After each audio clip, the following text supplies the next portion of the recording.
Our boy is an exceptional soldier working under the command of the Aldemir Republic. He's part of a special platoon of elite soldiers commonly known as the Ghosts. This particular group is feared by soldiers and terrorist organizations around the world alike. After all, they're called the best special forces for a reason. Among them is our boy, an exception even among these already exceptional soldiers. His name is George Sai. Bro is a literal war machine. He can crunch numbers on the battlefield like numbers on an abacus. His name alone makes people shudder with apprehension. That's also why he's been given a nickname that perfectly fits his personality, known as Mr. War. His exploits earned him not only admirers but enemies too. Enemies who want him dead. And eventually he met his tragic fate. He was shot dead. Now don't get it twisted. With all the glaze I just threw at our boy, it wasn't just hot air. There's really no enemy born who can take down a beast like him. He was actually betrayed by the people he once considered comrades. He executed one particular mission with such finesse that he alone wiped out the entire enemy force in record time. Of course, this didn't sit well with his greedy captain Beck, who wanted to be the center of attention. So the poor guy was eventually killed cold-blooded. Even while dying, he couldn't believe he'd been betrayed. The image of a particular woman, Sophia, flashed through his mind before his mind went blank. As soon as he blacked out, he immediately opened his eyes, only to find a rotten corpse ready to make love with him. But he pushed the corpse aside, only to find himself lying in a pile of corpses surrounding him.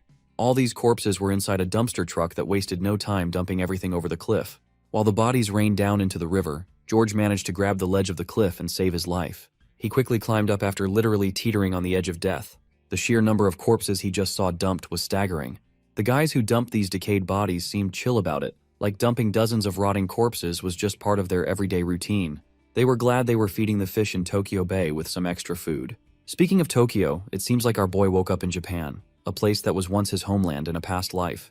For some context, George was shot dead on July 6, 2025, and has now been reincarnated in a place known as the Island of Despair. Of course, George has no idea what the hell is going on. The last thing he remembers was carrying out a mission in the Middle East, but now he's been transported to Tokyo Bay in Japan. Things don't add up. And what's with all these corpses that just got dumped right in front of his eyes? A while later, he can be seen sprinting through a dense forest in his hobo getup. Though just this quick dash has him panting heavily, like he ran a marathon. Seems like his current body doesn't have the durability and endurance it once did. As if on cue, his belly begins to rumble, craving some grub to supply his brain and muscles the well-deserved glucose it needs. Later, he manages to find bamboo that has enough water to keep him hydrated for the time being. Sitting atop a tall tree, the bird's eye view helps him locate a small settlement of a few hundred houses. Calling it a slum instead of a town would be way more appropriate.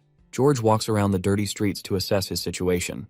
From what he gathered, this place is located around Tokyo Bay. But if he thinks about it, a disgusting slum like this isn't typical for Japan. Suddenly, his eyes land on something shocking. He's looking at a mirror, staring at himself in disbelief. He isn't the same person he used to be. This body isn't his. To make things even more complicated, someone calls out to him from behind, calling him Michio. George's survival instincts kick in, and he immediately grabs the unknown figure who dared to put a hand on his shoulder out of the blue. Since this person looks unarmed, it's safe to assume he's no threat. So, our boy lets go of the grip he had on the guy. Not to mention, this unknown person might be the one who can answer all the daunting questions clouding George's mind. First of all, George lets it sink in that his name is Michio in this life, or at least that's what this unknown person says. The next thing to note is that this unknown person considers our boy his friend. My guy calms down, apologizes for the rough behavior he just showed, and extends a hand to help his friend stand up. The friend is relieved to see our boy doing well, especially since he took a brutal beating recently. Of course, Michio doesn't remember facing such unpleasant situations. The friend mentions the name of the bastard behind their misery, Zeha. Before the friend can elaborate, the root of terror arrives right behind them, as if summoned by their terrible fate. My scumbag detecting senses are screaming that this dude is your average buff gorilla who thinks he's the main character. This bastard overheard the purple-haired guy mentioning his name, and he isn't happy that these two dared to say it without using proper honorifics. How dare these mere minors show such insolence? They must be punished. This gorilla balls up his fist and throws a devastating punch squarely on the poor guy's face, who didn't even bother to dodge. The impact sends him skidding backward. Even though the bastard channeled all his frustration into that single punch, he still seems unsatisfied and wants to vent more of his pent-up anger. He grabs the poor guy by the hair and reminds him of the rules that only favor this bastard. And if anyone objects, they'll only be granted a spot in the grave. Unable to bear more, the scummy friend pins everything on Michio, claiming it was our boy who called the gorilla carelessly without honorifics. Somehow, this scummy friend manages to convince the gorilla, who is now about to make Michio his next target. He yanks the scrawny dude away and confronts our boy. He expresses surprise seeing our boy standing in one piece, as he wasn't expecting him to survive, at least not after the beating he got last time. My guy remains indifferent, no matter how aggressive this ugly gorilla may seem. He's so expressionless that even the gorilla can't help but notice. And that only tempts this bastard to beat our boy even more. He's cracking his knuckles doing this pre-beating workout. Even then, my guy stays cool as a cucumber. No apprehension at all on his face. Eventually, the bastard's ego gets the better of him, and he swings a punch at our guy, who just lets the swing zip right past him. This bastard is all brawn with barely any brain behind that swing. In fact, Michio can tell this dude is just an amateur who doesn't know what he's doing. Usually my guy refrains from fighting civilians, but since he's under attack, he's got to do something to keep his self-control. Bro flips his switch and goes from a normal teenager to the next Mike Tyson. First, he ducks precisely and lets the fatty's punch fly over his head, then follows up with his own attack. It's a devastating blow that really scrambles the bastard's brain. While he may have survived physically, mentally his ego is bruised beyond repair. The only reason this bastard didn't get his head popped is because the body our boy is in doesn't have much physical strength. But that's not enough reason for our boy to back down. He charges right back at the bastard. First, he slides to the fatty's left to avoid the incoming hit, then plants his feet and lands a devastating shoulder smash right on that big, hard-to-miss face. Shards of broken teeth fly everywhere, and blood gushes out of his mouth. The pig is finally getting a reality check. He isn't the main character after all. This is just the trailer, and Michio's more than willing to deliver the rest of the movie if this bastard desperately wants to. If not, then Fatty can go. Squabbling with amateurs isn't his style.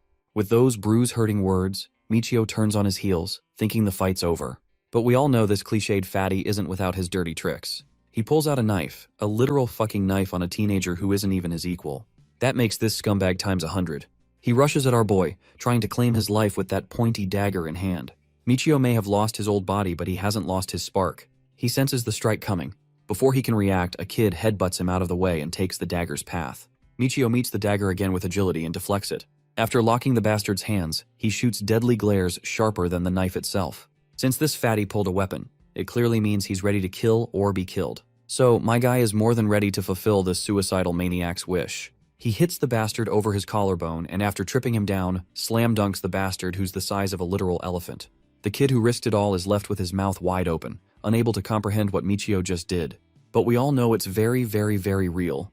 Those screams of agony slipping from the fatty's fat ass are living proof. He doesn't even get the chance to recover before my guy is ready to throw another devastating punch. There you go, the last ballistic punch, intended to send this bastard beyond the heavens. The kid watches in awe as my guy retracts his bloody fist. The bastard may have been rendered unconscious, but it wasn't enough to blow his head to bits. My guy had plans to send this dude straight to the funeral home, but his weak body once again held him back. The damage is negligible compared to what he was capable of in the past, so it's high time he starts working on this weak-ass body to reach the pinnacle of his former power. Let's not forget about that kid in the background, standing with awestruck eyes. He literally has no clue when the weak-ass Michio he knew turned into this macho man. The kid wants answers right away. Michio decides to be a little honest. He claims to have amnesia, which is why he can't remember anyone, including this kid. The kid reveals his name is Kyo, the guy who lives next door. Michio simply starts walking past the pig's body, claiming to have no recollection of anyone named Kyo. The little kid is rather annoyed to hear this. They make such a crazy duo, so how can Michio forget their shared bond? The pig, meanwhile, is on the ground. His switch finally flipped, his head literally reaching boiling point. Meanwhile, our duo is trekking through the dirty streets of the slums. The kid is absolutely glazing over the fight sequence my guy whipped out against that oppressive fatty. He is so inspired, he wants to learn a few moves of his own. Michio shrugs off everything Kyo says and expresses his desire to learn more about this island. The kid then explains that the place they live is an industrial waste island floating in Tokyo Bay. Basically, an empire of garbage crawling with filth and neglect. Seems like this is the first time Michio has ever heard of a place like this existing in Japan. Here, men are forced to sell their souls and minds, while women and children survive by selling stuff or picking through garbage. And the concept of security doesn't even exist. Calling this place a cesspool would be generous. It's a festering land of filth where progress goes to die. Michio racks his brain and figures slums like these only exist in war-torn regions. Or maybe even worse. As they walk, they come across a bakery selling diarrhea. I mean food which is barely edible. Even then, the little one is so desperate for a taste of that stale bread, he starts to drool. The shop owner tries to shoo this broke kid away, which only hurts the little one's ego. Who gave this bastard the right to judge others? It's then my guy pulls out a currency note and drops it on the counter. The shop owner is quite astonished to see that much money coming from a teen who looks like a hobo. Kyo, meanwhile, is overjoyed to get the piece of bread. He's truly over the moon. Though he's curious where he got this kind of money. The boy claims he scooped it up during his recent fight. While he doesn't take pride in robbing dead guys, every penny matters in a place like this, and survival takes precedence over morals. Of course, hearing him talk like that, Kyo can clearly tell this isn't the Michio he remembers. A while later, they arrive at the kid's house. Indoors, the kid's mom lies on the bed, seemingly weak and sick. The joyful kid is happy to report that they're gonna have a feast tonight with the bread he got. The mother looks like a dried leaf. Her condition clearly tells the grim tale that she is malnutritioned. Even then, the mother is more concerned about her little one and wants the kid to eat the bread. The doting boy assures his doting mother that he's already well fed, so this is all for her to eat. When the mother insists, the little one reassures her again and tells her to go ahead and eat it. A smile spreads across our boy's face seeing such a heartfelt moment. But soon trouble follows. Michio is trying his best to open the front door, but it seems stuck. The fire has started spreading through the house, and if they don't escape, they'll be the perfect meal for Mother Nature.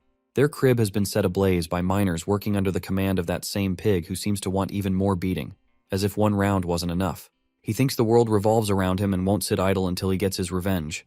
The poor mother and son are trapped inside the crib while the fire spreads faster than the boomer parents forwarding WhatsApp conspiracy theories. Meanwhile, our boy is trying his hardest to shred the door and jump to the other side, but no matter how hard he pushes, all efforts fail. His soldier instincts scream that this is an elaborate ambush. The enemy has sealed the door from outside. There are at least 8 or 9 attackers waiting out there. He looks around the house, darting his eyes to find anything that can be used as a makeshift weapon. Finally, his eyes lock on a pouch that seems to contain something. Grabbing the pouch, my guy rushes out and blows the door open with a single kick. Even the guys reinforcing the gate are flung away like trash bags. The only thing waiting outside for our boy is that filthy bastard along with his filthy sidekicks. The entire pack cackles like hyenas, seeing their prey come out to get itself killed. The fat ass orders his pussy soldiers to surround him from every side, and those laborers obey their master. They surround our boy completely, while the fire behind him ensures he's completely trapped. The only way forward now is to fight these bastards. He's definitely not vibing with this fat ass who still hasn't learned his lesson. The bastard responds with a sassy smile, thinking he's got it covered. But in reality, we all know who's about to get their ass whooped. He's here to punish our boy for the ego he bruised. And the only appropriate punishment for that offense is a death sentence. Very well then. My guy is once again ready to evaporate the last bit of dignity this pig has and teach him how dead wrong he really is. The mother and son duo are in the background, struggling to breathe as the harsh smoke penetrates their lungs. The kid calls out to his friend Michio, who responds and gestures for them to run as soon as they get the chance. The battle starts with one of the punching bags running straight toward his doom. The bastard thinks having a weapon in hand automatically means a win against an unarmed opponent. But little does he know. He didn't see this sack of rocks hitting his head hard enough to take him down for good. The spectators, along with that fatty, are left with their jaws hanging. It's actually the same pouch Michio swiped before leaving the crib. Using the pouch, he whipped up a makeshift weapon made from cloth and small stones. It's one of the techniques my guy calls blackjack. This baby packs a punch if used right.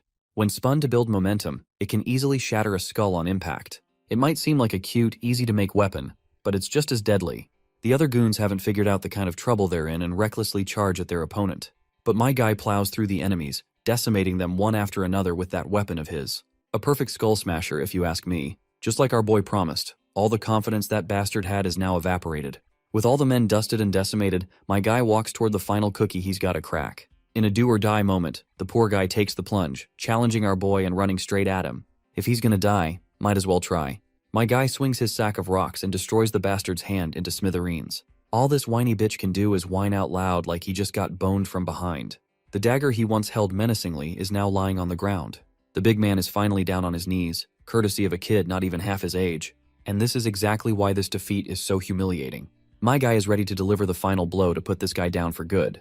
But the big guy turns into a whiny mess, begging to be spared. All the begging goes down the drain when Michio swings that sack of rocks again, ready to finish him off. Fortunately for the bastard, that little boy rushes in and stops Michio before he can do what he was about to do. The kid pleads, spewing righteous bullshit about how killing is unethical, as if our boy doesn't already know that. But Michio doesn't listen to the kid's jibber-jabber. He keeps swinging it round and round to build momentum. The whiny mess starts running for his life while my guy keeps spinning that sack. With enough momentum gathered, he skillfully directs all the inertia toward that bastard. Luckily, that devastating blow misses and instead knocks down a nearby tree. Crazy that bro literally knocked down a tree with that explosive hit. Now imagine what could have happened to the fatty's ass if the hit had landed. I really want to see his ass flying with bits and pieces. Even my guy was hoping for the same, and now he's disappointed he missed. The whiny ass finally manages to run off with his life. The kid finally breathes a sigh of relief. Somewhere in a shady warehouse under the moonlit night, we see that fat ass, named Zeha, meeting his boss. He's sucking up, begging to kill Michio, calling that teenager a monster behind the decimation of their men. Eventually, he manages to earn his boss's favor, much to Zeha's happiness. But he never saw that punch coming from his very boss that turned his face into a bloody mess. Boss is pissed to hear this fat ass got whipped by a mere slave miner. This is an offense he can't tolerate, and this fatty must be punished. And the punishment will be execution level. Fatty starts crying, knowing full well what's coming. The boss keeps raining punches, his fists laced with brass knuckles. After turning the poor guy's face into an unrecognizable mess, he finally stops. His pet dog also gets a taste of the blood of his master's last victim. I say Fatty is the last victim because the boss already has his sights set on our boy, and we all know how that's gonna end. Later, we cut back to the rundown house that belongs to Michio, where the kid and his sick mother are calling it a night. The kid feels the weight of it all. So much effort he put into building that place, and now it's down the drain. He feels helpless, clueless about what to do in this hopeless situation. The sick mother doesn't want to be a burden by staying in Michio's crib, but the boy is pretty chill with that. After all, this is a deal, not like he's doing them a favor out of a melting heart. They give him info about the island, how it operates, where the food and other supplies are stored, any other key information that might come in handy against the bastards ruling this place. He wants to know everything, even the tiniest detail. Kyo, meanwhile, is fed up with the indifferent expression and soulless tone Michio's been rocking lately. The kid's lid is totally flipped. My guy, on the other hand, thinks this isn't how Kyo should be acting toward a total stranger. Kyo understands that his friend lost his memories but doesn't get how his entire personality changed. Is there a glitch in the Matrix? Internally, Michio syncs with what that kid is saying. Back in his previous life, he was a soldier shot dead by his own allies. He's sure someone senior was behind his assassination, likely Captain Beck. With all that happened, he isn't ready to sit idle in these slums. He will escape this filth hole for sure and exact revenge against every last one of the traitors who killed him. In the morning, he can be seen doing his usual body-strengthening drills to get a bit of his former strength back. He starts with handstands, then moves on to vertical push-ups, making sure his arms and core get enough work. He must bring his former body back if he really wants to survive here. As he goes through his morning routine, someone comes sprinting toward him. Turns out it's the same guy from before, the one who literally threw our guy under the bus. Now this boy is here to remind Michio about their shift in the mines. If they're late, only penalties await. My guy doesn't dwell on past events, like how this crazy ass betrayed him on the spot and decides to visit the mines. He might gather some good intel there. In the underground mines, all the miners stand in double file under the command of their boss. Among them is our boy and a few of those goons he beat pretty hard yesterday. They start shaking when they spot our boy and the crew. Michio doesn't take long to recognize who these guys are. The boss finally bellows with an urgent announcement. Zeha, supervisor in charge of Team G, is dead. This news hits like a wrecking train, shocking everyone, especially Zeha's former lackeys. With Zeha out of the way, the boss appoints number 8 as the new leader of Team G, the same guy who betrayed our boy. Of course, this pussy has a hard time digesting that he's now taking the seat of the guy he feared most. About the mine, slave miners are forced to do physical labor from 7 a.m. to 11 p.m. They work deep inside the tunnels under harsh conditions. The brutal, unforgiving workplace causes many health problems, especially for people in their 40s. It's hard for them to keep up. So more often than not, they get penalized for working slow or just taking an impromptu break. Either way, you earn a beating. Thankfully, this time they have number 8 as site supervisor, a whiny and untrusting guy, but kind-hearted. His name is Masa, and he gives his fellow workers enough encouragement to lighten their mood. He doesn't just support one teammate but visits everyone, offering words of encouragement. Seems like this guy isn't so bad after all. Even Michio is glad to see this. Out of the blue, the boss of the mining camp starts yelling at the workers. He aggressively pushes Masa away and steps forward. For all he cares, he hates people who act soft and all pooky. This is a place where only real men are needed. Just as the poor miner is about to get an unnecessary beating, my guy throws his pickaxe right at the bastard's feet and pretends his hand slipped. He immediately apologizes, though aggressively. Not that this apology is enough to satisfy the rabid bastard who's getting cocky just because he got a senior post. As he's ready to throw down with our boy, the big cheese himself arrives, much to this bastard's dismay. The boss has overheard everything and wants his lackey to fight the big guy instead. By the way, his name is Kusanagi. Everyone in the mine panics seeing the big cheese show up. The cocky sucker who used to terrorize every worker now feels terrorized himself. He would never dare fight his master. Disappointed, Kusanagi balls up his fist and throws a devastating punch to his lackey's head. The others are losing their minds, while Michio takes note of the skills this man has. Kusanagi precisely targets pressure points and knocks his opponent out. With the lackey down, the bastard is ready to fight the next guy. Since the only reason he came here was to fight our boy, he takes this chance and tries to drag Michio into a duel. But Michio has a strict rule against fighting without reason. Of course, Kusanagi isn't backing down, not until he exchanges a few fists with our boy. So, the bastard lunges at Michio, who in response quickly gets into stance, ready to fight on such short notice. The blonde brute has been meaning to weed out the rat who gave his underling a beatdown. In response, our boy quickly throws up his hands to protect himself. The lunging Kusanagi unleashes a flurry of blows, hammering down on Michio's defenses. Each attack is heavy, forceful, and hard to defend against. Even those watching, like Masa and his group, are fully convinced that Kusanagi will kill him at this rate.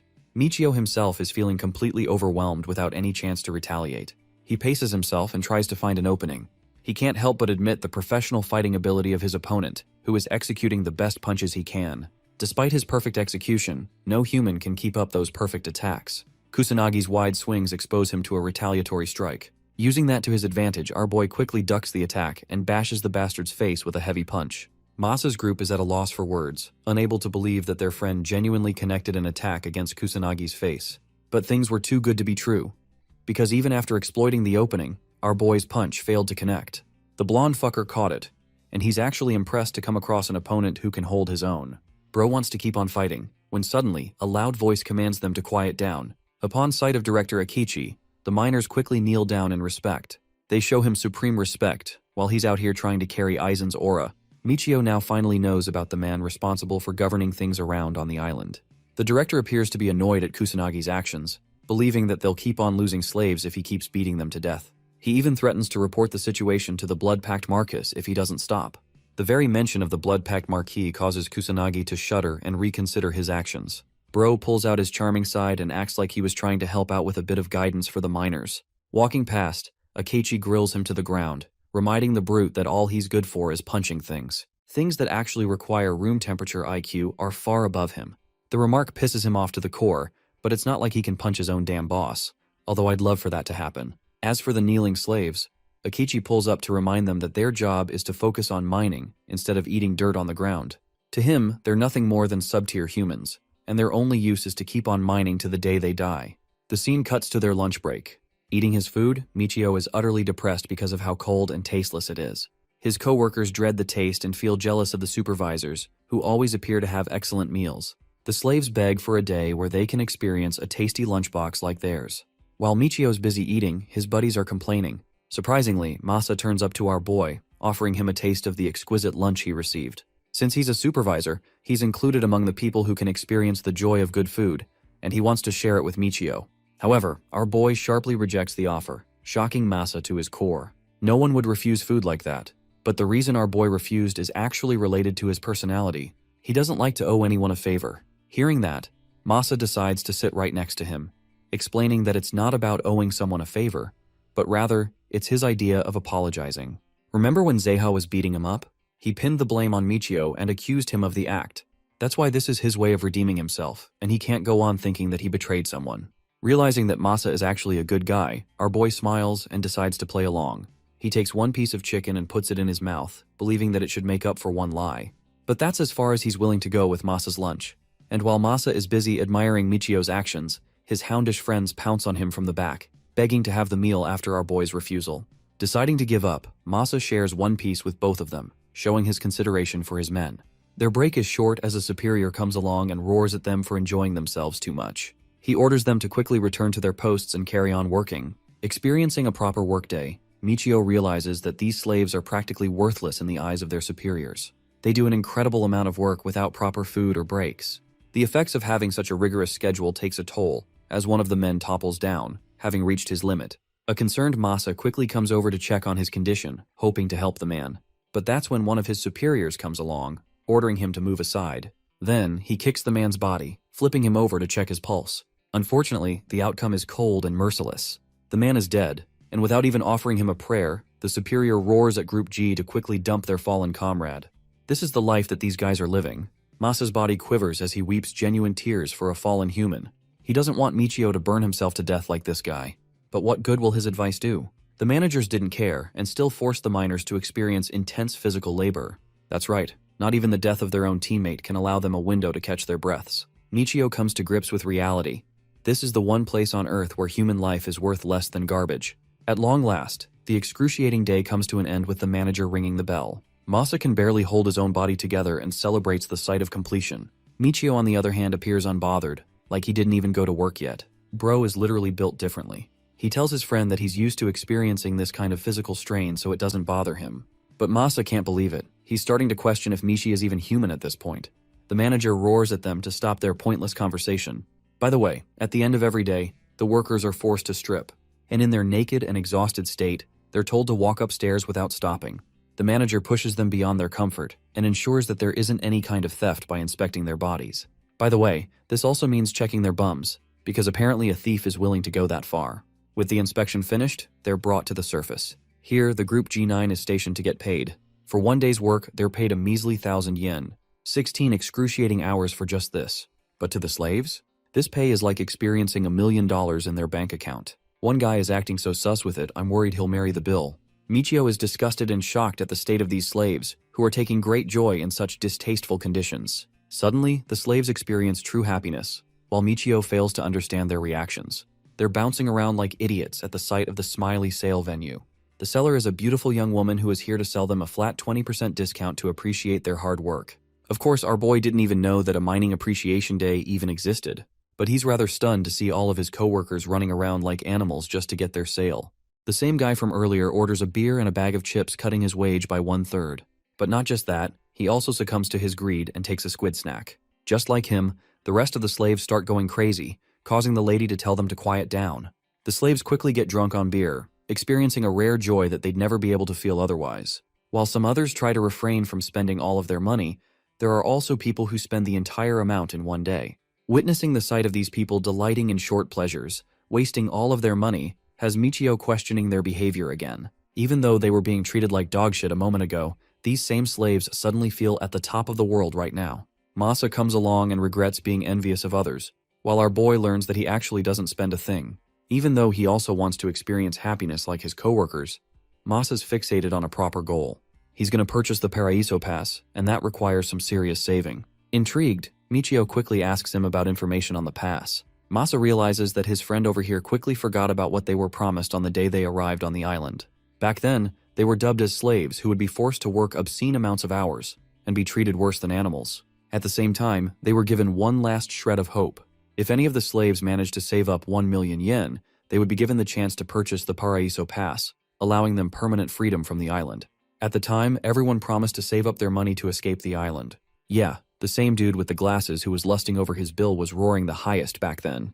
And now, he's an idiot drowning in his pleasures, having wasted all of his money. Masa is the only person among them who stood resolute on his goals. He made a declaration back then that no matter how much he gets tossed around, he'll never spend a single yen. Wow, this guy must be listening to David Goggins a lot. Anyway, the pieces start to connect in Michio's mind. You see, despite being on the worst place on the planet, the reason there isn't any uprising from the slaves is because they're given two impossible dreams. The first is the dream of hope, which is the Paraiso pass, something they'll probably never achieve. The second is the dream of indulging in pleasure, something that will always keep them busy. The admins of this island fully understand the psychological concept of drowning someone in pleasure. It's a process so well designed that it makes our boy disgusted to the core. So, he picks out the note from his pocket and approaches Masa, asking how much more money he needs for the pass. Of course, it's such a sensitive question that Masa is worried that he'll get in trouble if he reveals it. However, Michio's serious about his intentions and assures the guy that he doesn't want to leak information. In fact, he surrenders his own wage to Masa's cause, believing that a guy like him could at least escape. In the next scene, we discover that Masa's incredible savings are only 60,000 short of his goals. Now, adding the fact that his savings will be doubled from now on, Michio assesses that Masa will be able to purchase the Paraiso pass in 30 days. Even though he appreciates the gesture, Michio's friend has no idea why someone is willing to go that far for him. Our boy assures him not to worry, as he's doing it for his own sake too. But even more important than that, he checks out the situation of the ocean and asks if there are any docks for boats around. Masa flails his arm and invites Michio to take a good look on his own. There's genuinely nothing that can help them as the island is surrounded by cliffs. At the same time, Michio's intrigued by exploration and tries to get down to take a closer look. His friend quickly hovers over to warn him that attempting to get off the island is a serious offense. Hilariously, our boy refuses to believe that there are still laws governing a hellish island such as this. As he's climbing down, Michio hears a sudden sound. He looks around until he finally catches sight of the worst thing imaginable. It's an armed drone. And not just any drone. This thing is military grade of the highest caliber. Quickly, Michio tries climbing back up, while his friend fails to comprehend why a drone popped out of nowhere. The moment Michio climbs back up, he roars at Masa to start fucking running. The idiot has doubts, but then a bullet grazes his face, making him realize that our boy really isn't messing around. Both of them start running like their life depends on it. Mace is out here screaming at the top of his lungs while our boy is hilariously telling him to keep his mouth shut. The drone fires a barrage of bullets, but in typical main character fashion, they all happen to miss. Michio takes a peek at the drone, and quickly identifies its exact model as the SG Nemesis version 1. This machine fixates on a moving target and doesn't stop until the target is executed. The thing won't stop chasing you even if you somehow stole Andrew Tate's Bugatti and ran with it. Nicknamed the Mad Pursuer, this drone is such a murder machine that it made hardened soldiers on the battlefield tremble in fear. Our boy realizes that they can't keep running forever, so he changes direction and leads the drone into a dead end. Even Masa thinks it's a bad idea, but the best he can do right now is rely on Michio's plan. Sprinting full speed, they force the drone to follow them by also changing directions and heading into the thick forest. With its godlike tracking capabilities, it catches up to them in no time, while Michio's out here struggling to help Masa keep up with him. Unfortunately, not everyone's got his superhuman stamina, especially not if they've just gotten off their 16-hour workday. The situation is tenser than ever. They're starting to fatigue, and at this rate one of the bullets will shoot them down. But then an idea clicks in his mind. Michio sees an innocent little mouse on top of a branch and figures that this is their ticket to cheat death. Without wasting time, Bro equips the mouse into his inventory and starts bolting ahead. He instructs Masa to stop moving the moment his countdown is finished. Exhausted as he is, Masa thinks it's a terrible idea to stop in front of a machine that's going to leave more holes in their body than they can count. Ignoring Masa, our boy initiates his countdown as he races on ahead. The drone continues to rain down a barrage of bullets against them, until finally, our boy signals the end of his countdown. Entrusting everything in this one opportunity, Michio grips the mouse in his hand, apologizing for what he's about to do. Then he throws the poor little guy against the drone, causing it to reassess its target's location. The drone quickly adjusts and spots the escaping mouse. Locking down on its target, it sends a swarm of bullets that inevitably result in the creature's death. F's in the chat for our fallen soldier. But thanks to that window of opportunity, Michio and Masa successfully escaped an encounter with death. The drone is still here, by the way. It's just that they've got to wait out its detection phase. The drone tries its best to look around, to trace its target, even going right up in Masa's face to detect the slightest of his movements. Michio, on the other hand, is mewing so hard that his body refuses to move even a single muscle. The only problem is the sweat dripping down his face. Luckily, its noise is so insignificant that the drone fails to pick up on it. In fact, it changes its direction and deems the execution as complete.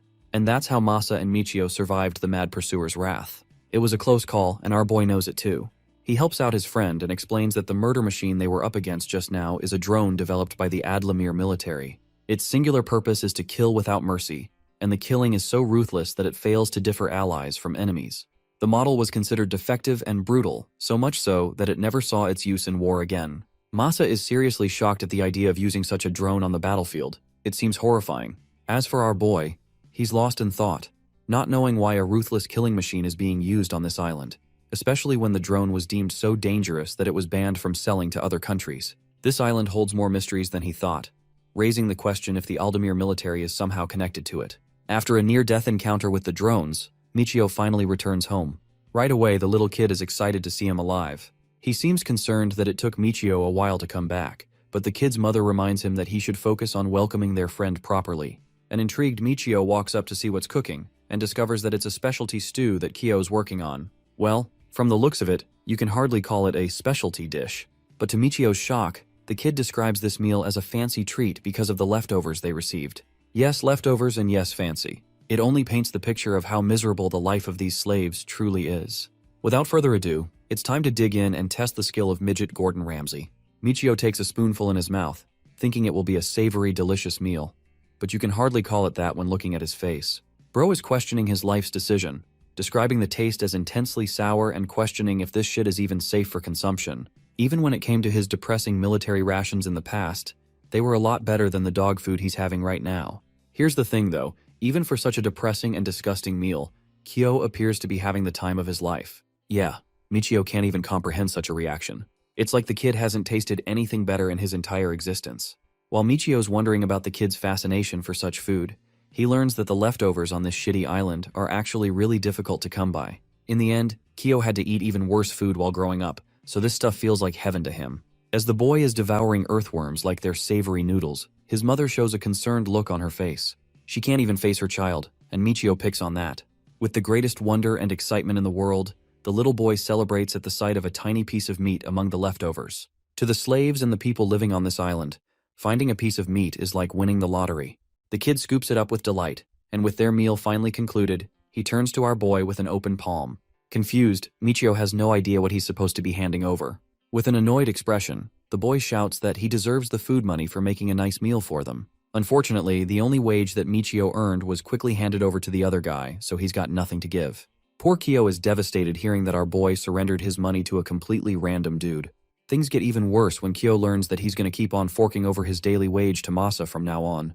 The kid is so shocked that he ends up dropping over his precious bowl of stew, pinning the blame on our boy, who is probably praying to God that he doesn't get a heart attack after eating this pile of shit. Anyway, Kyo's really sad that his precious stew got wasted, while Michio wraps up his meal and explains that he's got a plan. He instructs the kid to grab all the leftovers and follow him.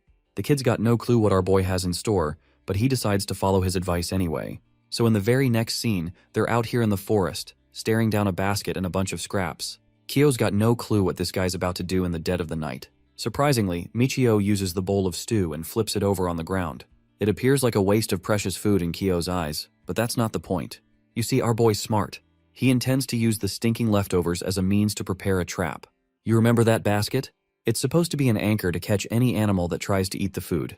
With the trap prepared, our boy's confident that they should at least be able to catch small animals with it.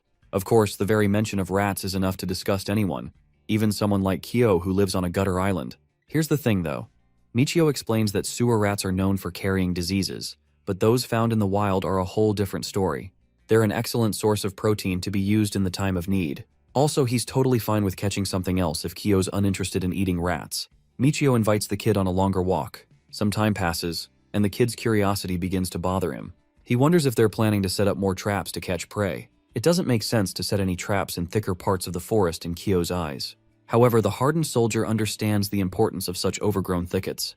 You see, animals generally feel much safer in places where they can find easy cover. Speaking of which, Kyo's eyes are bewildered in shock when he spots Michio's trap. It has actually caught hold of a bird, thanks to a simple bait trap. With this little guy in sight, Michio thinks they've got enough to give them a nice dinner for the night. Kyo's eyes radiate in joy as he agrees with Michio's suggestion. Let's switch perspectives and check out what's up with the admin building of the mining site. Assessing their output, the Akichi learns that they churned out nearly 650 tons when it came to mining.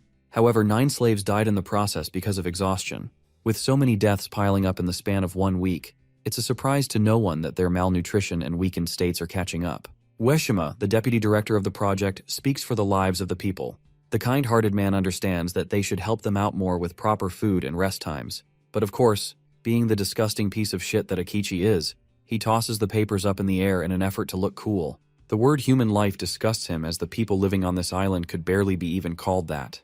Even though Ueshima tries to protest, Akichi dismisses him and doesn't give a flying fuck if more people are dying. All he cares about are the results, which are consistently going higher every week. This greedy bastard wants to increase his rank among his peers and climb to the top. He's disgusted by the mere thought of staying on a shitty island like this. He also doesn't care if they end up extinguishing the life of every slave at their disposal, so long as he can make good use out of him. His sinister and cold words leave Ueshima shuddering in shock. Unfortunately, since he's inferior in rank to Akichi, all he can do is agree to the leader's thoughts. Discussing the next item, it appears that the total wages for the week ended up around 2.8 million yen. Total goods ranged about 2.5 million, and their current recovery rate appears to be close to 90%. To make it simple for those watching, these clowns made almost all of their money back spent on salaries. Remember the drunken fools who enjoyed a feast of pleasure and spent all their money? Yeah, that's actually a trap set to extinguish all their salaries and reinvest it back. Akichi thinks that these lowlives are comparable to animals, who are caught in a simple trap without any thought. The director inquires for any unusual reports, and learns that a slave appears to be saving money for the promised Paraiso pass. Of course, the very mention of such a fool makes the entire department laugh like clowns, because they think it's impossible to save up 1 million yen with such a strategy. At the same time, Akichi is intrigued by the mention of this slave and wants to investigate him. The following day, Masa shows up at Michio's door, asking for him to come out. But it appears that our boy's already outside and calls him from behind the shelter. Masa curiously takes a look, but he can't believe his eyes. Michio's out here training to fight Goku. This man is looking ripped as hell even on an island where they barely give you any food to survive. Without halting his training, he asks what Masa wants from him. Completely stunned by what he's doing, Masa explains that he actually came here so they can go to work together. But he's at a loss for words right now. Michio stops his training and explains that he's trying to strengthen his weak body. After all, if he's going to have to accomplish his goals, he certainly needs to have the strength to catch up to his previous level so he can kill the bastards who betrayed him. Of course, Masa doesn't know a thing about Michio's past life, and simply thinks of our boy as a weirdo for training just before a hellish workday. Hearing their chatter gets Kyo to come out as well. He's just woken up and glances at the man in front of him. Masa quickly introduces himself as Michio's co-worker at the mining site. Unfortunately, the name Masa gets the little kid all riled up because Michio's been handing all of his money to him. Kyo demands his wages to be returned at once, stating that they were going to use that money to buy food. The poor kid expresses their misery as they never have enough money to make their bellies full. Kyo's expression leaves Masa's memories to flush in his head, remembering a time where his little sister Yui felt hungry. Masa would cook for her and care for her, and the little girl was fond of her older brother's dishes. The memory of him making bread rusks for Yui, the joy he felt while making them. Masa wants to experience all of that again. So, he takes a knee to Kyo and apologizes for taking Michio's money. Notice how he isn't scolding a child or trying to explain in terms only adults would understand? This is called emotional intelligence. To color a new experience for Kyo, he tells the boy that he'll bring a gift next time so they can forget this moment. Though a bit frustrated, Kyo's okay with accepting the gift, as long as it's worth some good money. While they're having a laugh, our boy puts on his shirt to welcome the hellish workday ahead. In the next scene, they're in the mines. The slaves are working inhumanly hard, leaving some of them to the brink of exhaustion. In fact, Masa notices Haida's perilous state and signals his other friend Ishizuka to cover for his position. Ishizuka quickly hops over to Haida's heavy sack. He insists on holding up his side of work while he can get some rest. Masa's impressive leadership quality is actually noticed by the director himself. The workers drop to a face of shock, unable to believe that Akichi himself has come to meet them. The director is genuinely impressed by Masa's concern for the well-being of his co-workers. The rumors about his competence appear to be true. Meanwhile, Masa's out here questioning how a mere insect like him has become a sudden interest of the director. Akichi explains that Masa's ability to generate high-quality output for his team, always managing properly without any violence, has been noticed in the eyes of the admin group. The guy is out here quivering in shock, before lowering his body to thank the director for his kind words. Akichi smiles. Something tells me that his evil ass is plotting something. The director tells Masa that he actually came to give the young man a special bonus for showing such competence. Being rewarded for your hard work is uncommon amongst the workers, so Masa's genuinely taken off guard, while Akichi believes that a reward might boost his motivation to work. In the background, Washima appears disgusted for some reason, signaling that something terrible is about to happen. Even our boy Michio is sharply observing the scene play out. The cunning director explains that in order to receive such a reward, they should talk someplace safe, since this mine is full of malicious people who can steal his reward. And with those words, he lures Masa out, imploring him to come with them to a safer location. Quickly seeking Michio's guidance, he tells our boy that at this rate, he really might achieve his dream of acquiring the Paraiso Pass. However, our boy's senses are on sharp alert. He wants Masa to stay sharp on his toes because something about the situation seems sketchy. Of course, overtaken by the excitement of the reward, Masa thinks it's going to be fine, that it's a sign of good luck and a blessing for hard work. And so, he quickly bolts off to catch up with Akechi's group. Before leaving, Kusanagi addresses Michio by his name as a smile creeps up on his face. He gives our boy a malicious smile, questioning if he's worried that something's going to happen to his friend.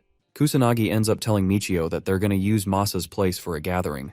In the next scene, that's exactly what ends up happening. The innocent guy brings Akichi's group back to his place, embarrassed to invite his buddies in a shit stain of a place. The director counters and argues that a closed room is ideal for their conversation. Yeah, I'm starting to see some major death flags. F's in the chat for Masa. Anyway, he quickly welcomes them inside, once again apologizing for his uncomfortable and dirty home. With an expression full of joy, he tells his guests to make themselves comfortable while he whips up some tea for the group to enjoy. But that's when it happens. The cruel director's mask finally slips, as he reveals his disgust for the filthy place. Before Masa can even process what's going on, Akichi signals his men to search every last inch of his home. His men quickly trash everything for any signs of money, while Masa is helpless to stop them. The poor guy ends up eating a powerful punch in the gut at the hands of Kusanagi, leaving him vomiting on the ground just to catch his breath. Next, a guy mounts on top of his back, restraining both of his arms. Poor Masa's misery reaches a new low, as he fails to understand what's going on. Aizen wannabe over here does the cliché glasses pose and shares Masa's intention of buying the Paraiso pass. The director wants him to reveal where he's hiding all of his precious money. The poor guy is at a loss for words, until the brutal director grabs him by his hair, treating him like he's subhuman, as he drills it into Masa's head that he doesn't like wasting time. The merciless Akichi assures him that if he doesn't reveal the location of the money, he'll lose more than just his cash. Poor Masa realizes that the special bonus bullshit has been a lie all this time, while the director feels disgusted by his low IQ. Reduced to tears and a pathetic state, Masa pleads for mercy, stating that he doesn't have any money to his name as he's just a slave. However, Akichi doesn't like wasting his time and bitch slaps him into the ground. With the slave refusing to comply, the director orders his men to execute the next phase of the operation. A pliers gripped in his hand, the man approaches the defenseless Masa, who is terrified for his life. The man shoves the tool right in his mouth, fixating its grip on his frontal incisor teeth. Mercilessly, the man starts pulling his tooth while Masa grovels in pain and tears, begging for them to stop. The psychotic director ignores his cries and orders his men to finish it. The result? A tooth pain comparable to your average visit at the dentist's office. Blood spews out of his mouth as Masa loses his mind in shock and agony. The director reminds the slave of his position and what he said earlier. If Masa had simply given up the location, he wouldn't have had to endure such torture. But it doesn't end here. Akichi is more than thrilled to do it again if Masa refuses to talk, with every refusal resulting in the slave losing another part of himself. In the next scene, we get to see the sight of the workers who have just concluded their workday for a break. They're talking about Masa and how he and the director vanished off for a long time. While some are speculating that the chief of the operation has taken a real liking to their friend, our boy isn't so sure. He sees the deputy director Washima returning to them, but with a look of disappointment and sadness on him. Curious about what happened to his friend, Michio asks for Masa's condition. The deputy director does his best to feign ignorance, acting like he doesn't know shit. But Michio bites back, countering that he knows these guys are scheming something behind the scenes. Washima wasn't expecting to get confronted and put on the spot, but for Michio's safety, he lets the guy with a piece of advice. He doesn't want him to investigate deeper if he values his own safety. The advice frustrates our boy, but unfortunately there's not much he can do in this situation. And so in the next scene we realize that Masa's brutalizing torture still hasn't ended. No, he's lost most of his teeth and can't even say a thing without wailing in pain. Seeing him grovel in the dirt, Akichi advises the slave to stop resisting, or else he'll never be able to eat the same way again. Mouthing what little words he can in his pathetic state, Masa roars once more. He doesn't have any money, so he can't say anything. His persistent attitude pisses off the director even more, forcing him to prolong the torture. Masa loses yet another tooth. But here's the absolutely terrifying part. This time, his captors push the same sharp tooth right up into his gums, causing a searing amount of pain. Having placed the tooth back into where it was, Akichi smiles. The bastard's probably thinking he's being nice about it too. The director's methods of torture appear to be clear. He's going to make sure the slave loses all of his teeth, and then he's going to make his men plant them back inside. This psychopath sings to the tune of extraction and reimplantation as Masa continues to lose his teeth, before them being shoved back again in agonizing manner. They've made a complete mess of his mouth, with no mercy or plans of stopping in sight. Truly, he was dealing with the most abominable humans on the planet, the ones that took great enjoyment in the suffering of others. The same song continues as the director takes great ecstasy, which is tragically contrasted by Masa's terrifying screams. With yet another session of torture concluded, the director wonders if the slave has finally diced it to change his mind about the money. Masa's face rests among his chipped teeth. The only thing comforting this young man are the sweet memories of his sister. That freedom, that joy, that future is the reason he has held on for so long. In fact, he plans to keep going, promising never to give up, because Masa is willing to do everything to get off this shitty island. Back at home, his little sister Yui had some medical problems, requiring surgery. The surgery was a success, but it left his sister sad for her brother's money. Masa didn't let her feel a thing, and told her he'd gotten a new job, and that he was going to make sure to earn a lot for her sake. And that's why, despite being at the lowest point of his life, having suffered an unfathomable pain at the hands of his captors, Masa refuses to give up. He doesn't want his sister to be all alone. I have to stop and admit one thing.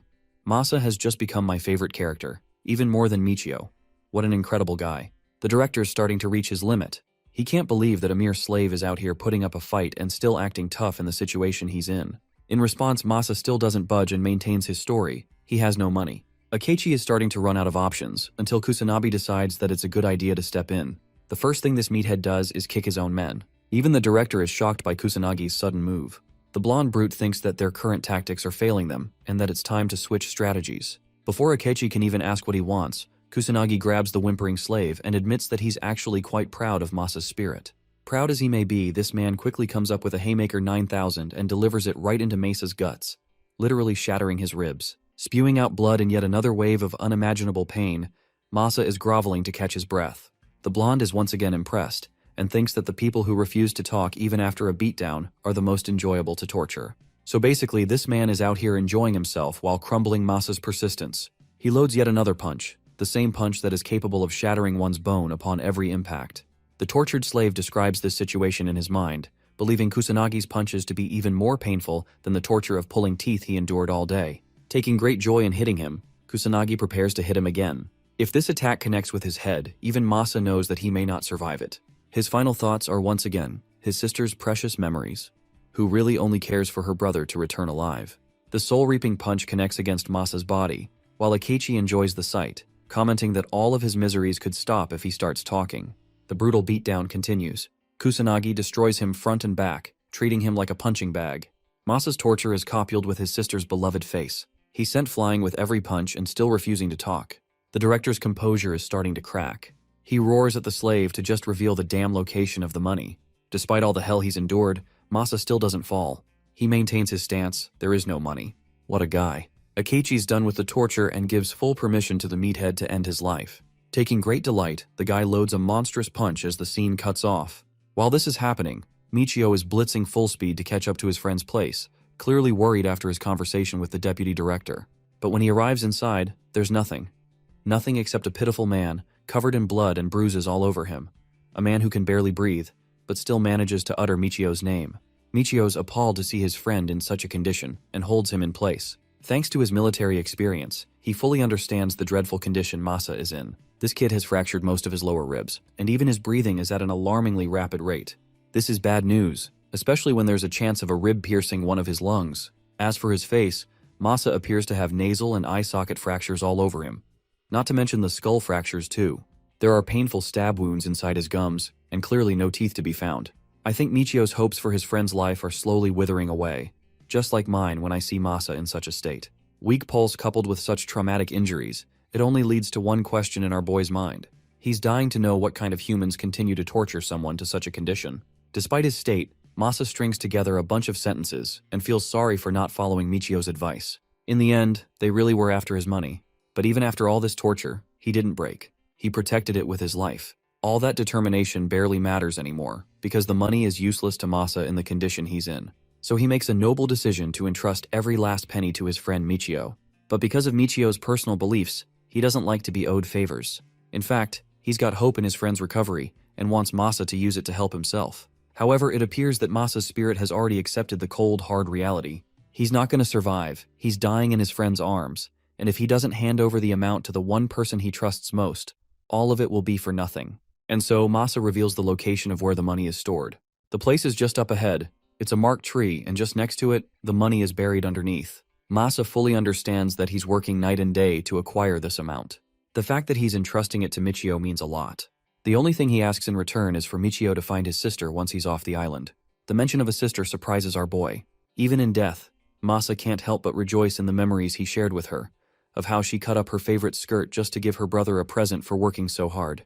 I can hardly imagine anyone smiling after the torture Masa went through, but he still happens to experience happiness, knowing that Michio will find her and help her. However, our boy doesn't feel certain in his chances, and thinks that it's a promise far above him. Masa succumbs to dread and screams at him in denial, begging and pleading with him to take care of Yui Honjo, his one and only dear sister. And when he finally meets up with her, Masa wants Michio to deliver a message, that her older brother never forgot about her even in his final moments. Saying those words, Masa's body goes limp, his spirit breaks, and he goes off to eternal rest. I've only known this side character for a few chapters, and my respect for him is through the roof. Like this video if you feel the same. Michio is burdened with ensuring a proper send-off for his dear friend. He closes his eyes and embraces the moment with courage and silence. In every tear that Masa shed, a memory of his sister remained. A beautiful ending. Outside, Michio takes his friend's body for a proper burial, while someone watches the scene from close by. Arriving at the same tree that Masa talked about, Michio quickly starts digging up the spot. After a while, he discovers a box inside. He pulls it out and uncovers it, revealing the hard-earned savings of his friend. Michio turns to Masa's body and assures him that he's secured the amount. Remember the cloth that his sister gave him? It's tied around his left arm.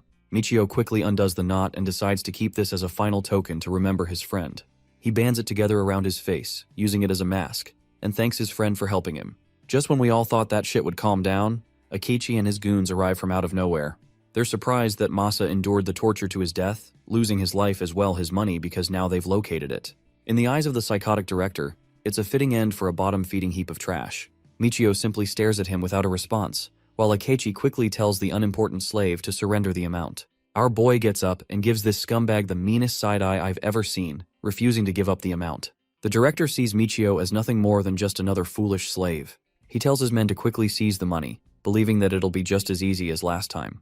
3 dudes quickly lunge forth, thinking their numbers serve them the advantage. But what good are numbers if you're going up against the protagonist? Looking cool as fuck, Michio unleashes a brutal first punch, knocking the wind out of the guy. He doesn't stop there. Excellently maneuvering from the first attack, he follows through with a full combo against the second guy too. The third and final fool tries to surprise him with a sucker punch, but Michio delivers a jawbreaker 9,000 uppercut right up his damn face.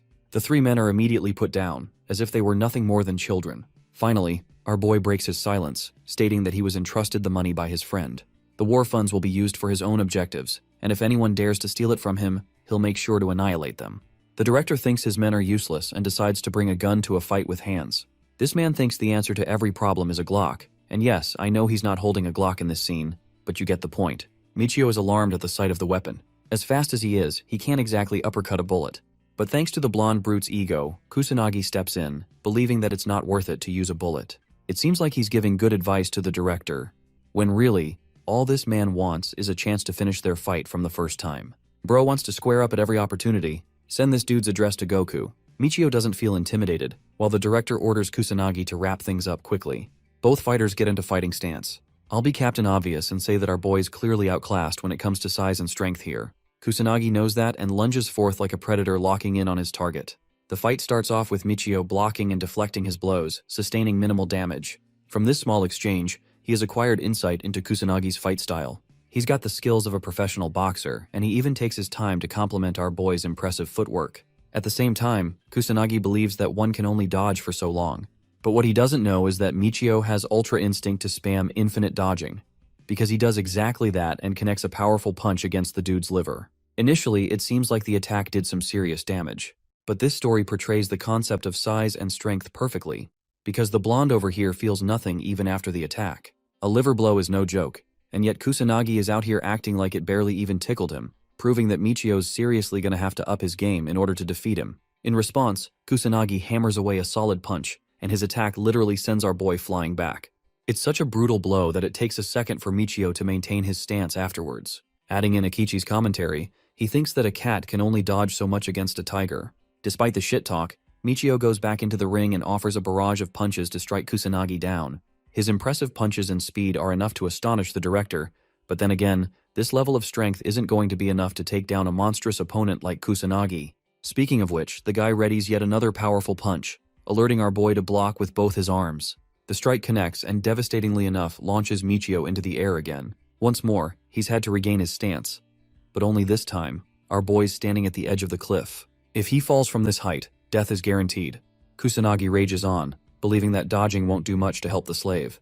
But Michio uses his insane battle IQ and waits for the punch. Then, he lets the punch glide just past him, using that brief window to launch a brutal hook against his opponent's face, obliterating at least 20 brain cells with the attack.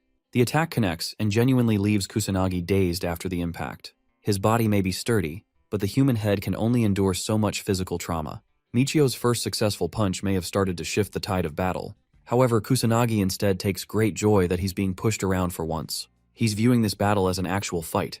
Both of them re-enter their fighting stances and gloriously prepare for another exchange. The blonde notices his opponent's counter-stance position, and this time, he's ready for it. So when he throws a punch, he actually stops it right before Michio's face. This is actually called a feint, and Kusanagi excellently uses it to his advantage to prepare his real attack, a kick.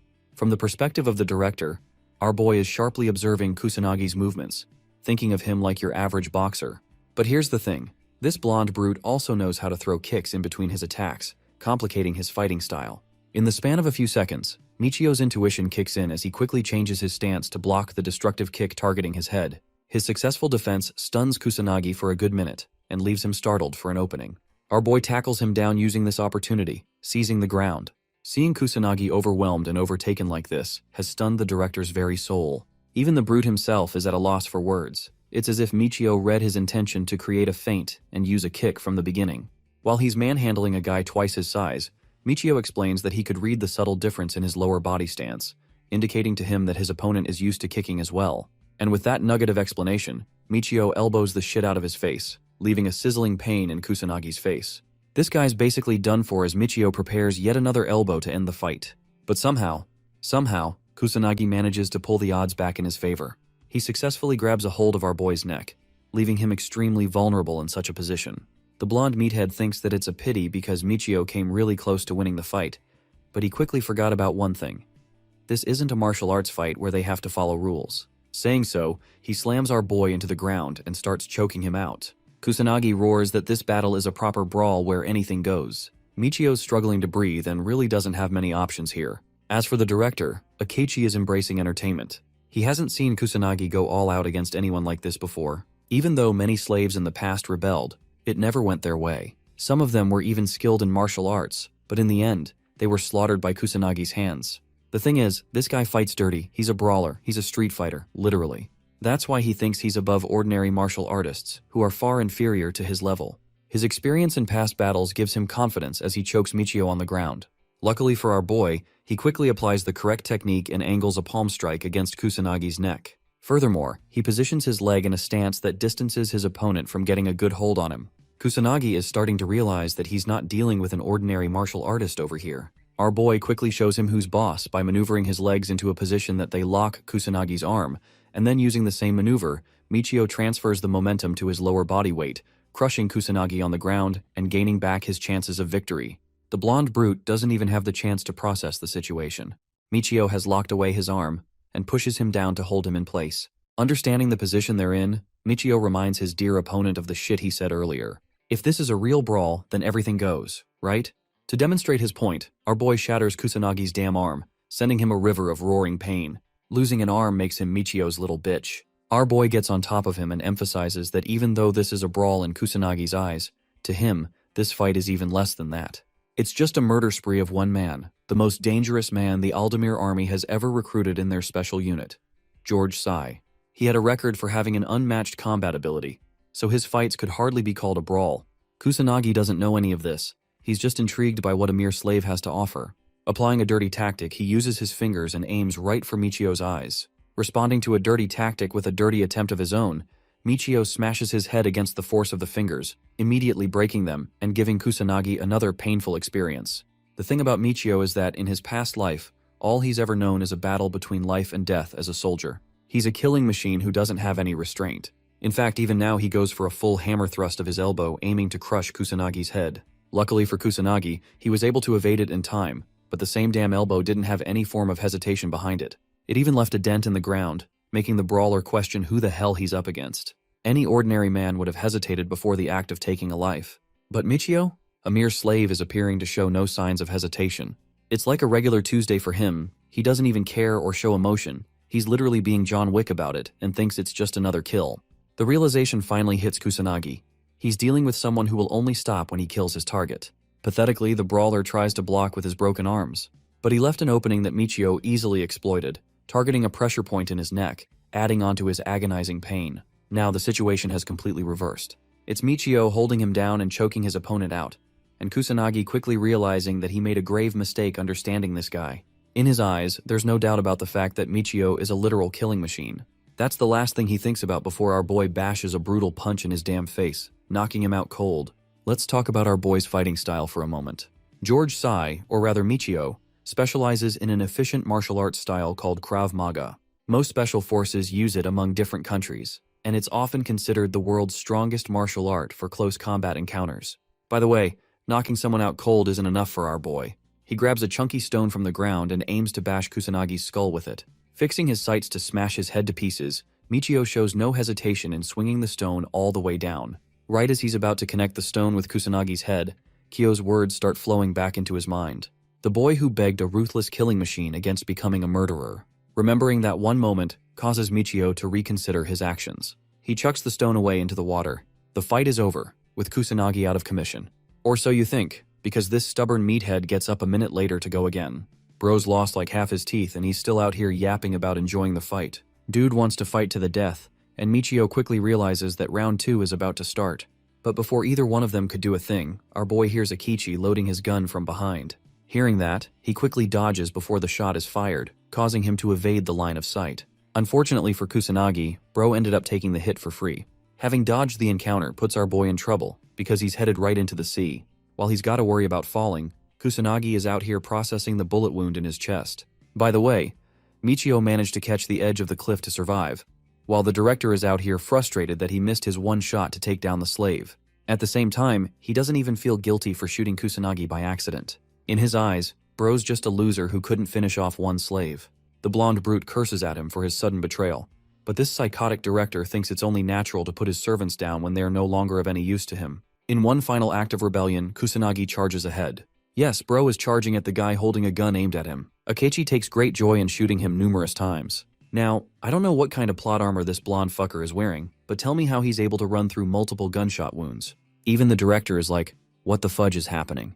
In Kusanagi's one final act of rebellion, he charges a powerful Texas smash aimed right for the director's ugly face. Akichi knows that if he eats this attack, he's not going to be able to view himself in the mirror anymore. So he activates his aimbot and goes for a clean headshot on Kusanagi, stopping his fiery rampage and ending the fight.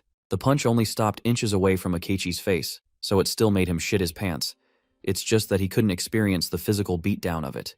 Kusanagi's lifeless corpse topples to the ground, while the director is left laughing like a maniac. He celebrates the moment by kicking Kusanagi's corpse around, believing that it's good riddance for a useless mad dog like him. I'm not even kidding. Bro's got so much beef against his dead body that he can't stop kicking it around. Akichi roars at his defeated subordinates to get up and file an immediate report. He wants to pin the blame of Kusanagi's death on Michio by accusing him of stealing a gun. Finally, he turns his attention back to the man responsible. Michio is staring him down from the distance, assessing his options. The director applauds him for having come this far with his incredible fighting prowess.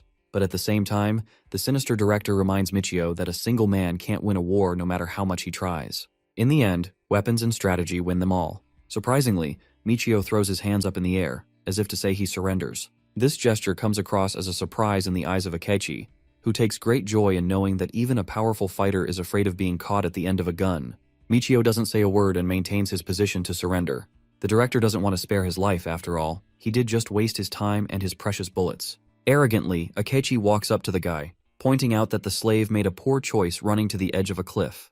Michio finally breaks his silence, stating that he actually made the right choice. The director hears a sudden sound, questioning where it's coming from. Do you guys remember the aimbot drones from earlier? Yeah, they've just been activated thanks to Michio's attempt to climb down the cliff. The director realizes exactly what's going to happen. I think we all do. Before any of the director's men could understand the situation, they were immediately shot dead. One guy falls to the ground, leaving Akichi to realize he's about to get his world rocked by the drone. Their despairing faces are a sight to see, especially in front of a machine who doesn't give a damn what you are when it's locked its targets down. Two of the other men start running in the opposite direction, thinking that it'll be enough to save their lives. But the drone catches onto their motion and locks down in pursuit mode. Now, it won't stop until it has achieved its one singular objective: target elimination. Let's take over Michio's thoughts for a moment. He reflects that the mad pursuer is notorious for hunting down anything that moves and eliminates without a second thought. The same happens as both of the guys are shot dead in a satisfying manner. The director, who still has a gun aimed at Michio's head, is practically shivering in sight. Our boy understands that this bastard Akichi has yet to move even a muscle. This is because he knows about drones, more specifically the drone model Mad Pursuer. This puts both of them in a standstill. If either of them tries to flee, the drone will annihilate them. The drone returns to survey the area, while the director enters his thoughts. He has no idea how a mere slave was able to lure the drone all the way up here. Ordinary slaves on the island didn't even know about the drone's existence. Even then, Akichi's damned about everything else. All he cares about now is killing the slave in front of him, who has proved to be far more dangerous than he ever thought. Before he pulls the trigger, Michio starts talking again, pointing out the director's knowledge of the drone. He also blissfully reminds the director that if he ends up pulling the trigger, it's not just Michio's who's gonna die, but rather the drone will ensure that Akichi's gonna end up in a dozen holes himself. The director is alarmed by his words, but he thinks our boy's bluffing. As smart as the detection technology is, he thinks it's not intelligent enough to track down a movement of a trigger. Hearing this, Michio switches his approach and encourages the director to try shooting him then. He'll easily find the answer if it's really a bluff or not. Akichi's at his wit's end, while our boy keeps on shit-talking him to his face, calling him a coward who can do nothing more than hurl insults at other people. In fact, he's instilled so much fear in the director that Akichi isn't even moving his mouth without his intent. It pisses him off to the core that a slave is toying with him. Akichi wants to kill the pile of trash in front of him for even daring to say such words. As it appears right now, he considers that if he pulls the trigger, the drone won't be able to trace a few centimeters worth of movement. At the same time, the lingering fear of the drone reacting in that small window hovers over his mind. He doesn't want to take his chances when it comes to his life. Interestingly, Michio was indeed bluffing, because he doesn't know for sure if the drone is capable of picking up such faint traces of movement like pulling a trigger. But with this, he's bought himself some time to wait out the moment. The drone will hover for a little while longer, and when it thinks its job is finished, it will return to its starting position. In that small window, our boy intends to lunge at full speed to take down the director, bashing his head and seizing control of the situation. A battle of patience has begun. The drone hovers over both their lives, while Akichi is quivering at his chances, not knowing what decision he should make. Unexpectedly, a strong gust of wind blows from the forest and out to where they're both standing. The gust of wind is able to throw the drone off balance, allowing the director to find his one opportunity to pull the trigger. The bastard quickly opens fire against the slave. And no, this isn't one of those stories where the protagonist can dodge bullets point blank. But thanks to Akichi's stormtrooper aim, the best he could do is graze our boy's shoulder. By the way, because Michio reacted to the bullets, the drone quickly picks up on his movement and locks him down as a target. This is bad news, and our boy knows it. He bolts ahead without a second thought. The drone starts pouring down a barrage of bullets against him. The bullets completely fail to hit their target as Michio chooses to jump off the cliff. Here's the problem though. Bro can't dodge midair, and because of that, he gets shot in his thigh, which is an entertaining sight to the director. The final scene appears to be one of defeat. Our boy's body is falling from the cliff, he has no defense, and he's been shot twice in one go. As he's falling down, Michio pulls one last maneuver and reorients his body midair, allowing him to stick a landing into the sea with both his feet. Michio may have fallen into the water, but this damn drone doesn't stop there either. Bro's out for blood and starts shooting down into the sea. The bullets luckily fail to connect with their target, but it still doesn't change the fact that our boy's terribly injured. Using this chance to escape, he maneuvers deeper into the water, causing the drone to think that it completed its target execution. Saying those words, the drone returns to its initial position, where Akichi is waiting with a gun in his hand. He's not stupid enough to pick a fight with the drone, so he goes over to check the cliff, and realizes that the slave met his demise. The sight of victory amuses him, as he revels in his own glory. Bro's out here laughing like he's seen a skit from Trevor Wallace or Matt Rife. Back to our boy, Michio emerges from the water, realizing that the drone is gone as well as the director. With his immediate threats eliminated, the threat of his injuries replaces them. He's got a bad leg bleeding out in the water. Realizing that the bullet is actually still inside his leg, he quickly uses the cloth from his mask to stop the bleeding. The next step is to get the wound treated quickly. So, bleeding out while swimming as best he can, he approaches the cliff. But suddenly, he hears something. A fucking megalodon is out here to take this man's life. The giant-ass shark is about to slaughter him in half, but luckily he's able to avoid his demise. The realization hits him. Remember the blood? It lured the shark all the way here. In this brief moment, Michio understood the true danger he was in. He wasn't just facing any shark, he was facing the supreme predator of the ocean, the reason why the movie Jaws even exists, the great white shark. A beast with a dynamic build, made to kill and travel at incredible speeds. The same shark whose bite force is far beyond a pressure force of 1 ton. And that same creature is out here trying to eat our main character. Michio avoids becoming dinner for the shark with another dodge, though I'm not sure why he bothered glazing its speed if he can avoid it so easily. Though he avoided the bite, the shark's tail still manages to whip him with an incredible force, causing him to lose his breath in the water. Not just that, the shark quickly adjusts its trajectory for a second chance to strike.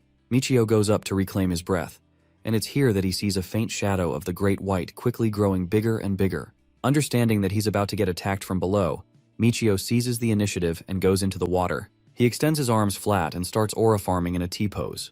This is actually an excellent strategy by our boy. You see, sharks love to ambush their prey, but in this case, our boy is making it loud and clear with his manly T-pose that he's noticed the ugly-toothed killing machine of the ocean. I can't even believe I'm saying this, but this man really just stunned the shark for a minute with his move. At the same time, his bleeding leg causes more problems for him, encouraging the shark to strike. Michio's entire strategy is shattered the second the shark catches the scent of his blood. Right now he's extremely vulnerable, but this man refuses to go down. He's already locking down on the shark's vital points. realizing that the only chance he's got right here is to attack the creature's vulnerable nose. As the monstrous shark opens its jaw to deliver a crushing bite, the indomitable human spirit is determined to fight on. Targeting the Lorenzini's organ of the Great White, Michio manages to connect a forceful punch on the creature's nose. For a moment, he really thinks that his strategy worked. But unfortunately, it blows up in his damn face as the shark tackles his body with a crushing force. Michio is pushed out of the water, realizing that he's utterly outmatched when it comes to the difference between their physique. Bro is fighting a great white shark without any weapons while being injured. It's like he's experiencing life at Elden Ring difficulty. Anyway, Michio reclaims his breath again, worried as hell that the shark might still be hovering around to attack him. And yeah, it's about to do just that, this time taking advantage of Michio's blind spot. The giant shark opens its jaw to devour him, while the injured human barely manages to evade the bite. That's the good news at least. But here's the bad news. His shirt got stuck in its jaw, forcing him to get dragged alongside it. The monstrous shark pulls him all the way down, while Michio admits that even the peak of human strength is nothing compared to the might of an aquatic apex predator. Even though our boy put up a really good fight, he succumbs to despair as his body is ragdolled into the deeper sea.